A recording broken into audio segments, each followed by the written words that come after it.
Prologue. Lay.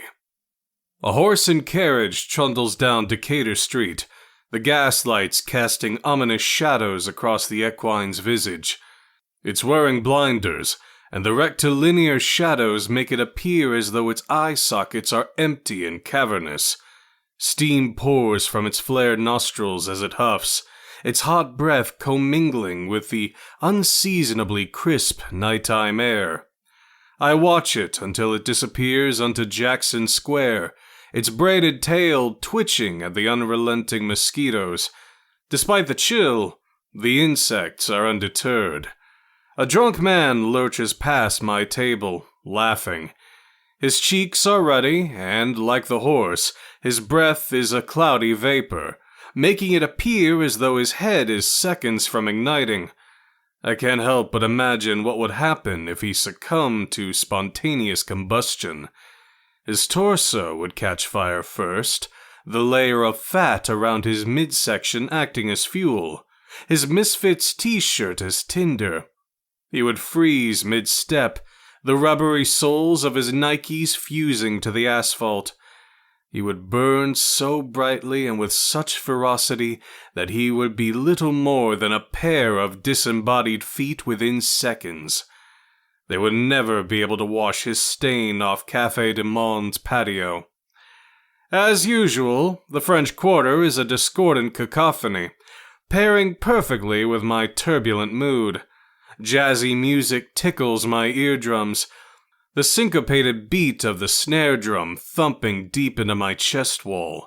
All the tables surrounding mine are occupied, and I am privy to several unrelated conversations with one common thread.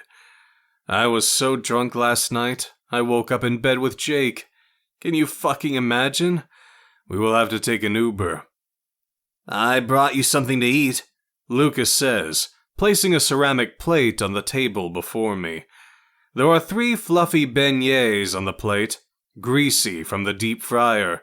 The younger man sits in the empty chair across from mine, a steaming mug of café au lait in hand. I'm not hungry. I push the plate away with the tip of my finger. Even with the sweet dessert and Luca's chicory coffee on the table, I'm convinced I can still smell the Mississippi River slow-rolling just beyond the promenade. The river is thick with sediment and reeks of mildew. I can almost taste it on my tongue. You look awful, Luca observes. He selects a flaky, soft pastry from the plate and takes a bite. Confectioner's sugar clings to his upper lip, making him appear mustachioed. Careful, I warn. I just mean, you should eat something, he clarifies. His eyes flit up and down Decatur Street, still delighted by the sights and sounds after 10 months. Even in our shared apartment blocks from the French Quarter, I often catch him holding the blinds open with his thumb and forefinger, watching the street below. Someone lights a blunt as they stride past the patio, the skunky herbal scent tangling around us. I'm not hungry, I insist. Luca finishes the first beignet, licking sugar off his long, slender fingers. He has painted his nails black and gold, saint's colors. A gush of affection sweeps through me at the sight of him. So young, so sanguine. He took to New Orleans just as readily as he had Wharton before it. You really should have one bite, he insists. I reach into my jacket pocket, pulling out a folded envelope. I've stalled long enough. Luca's bushy eyebrow arches, a question implicit therein.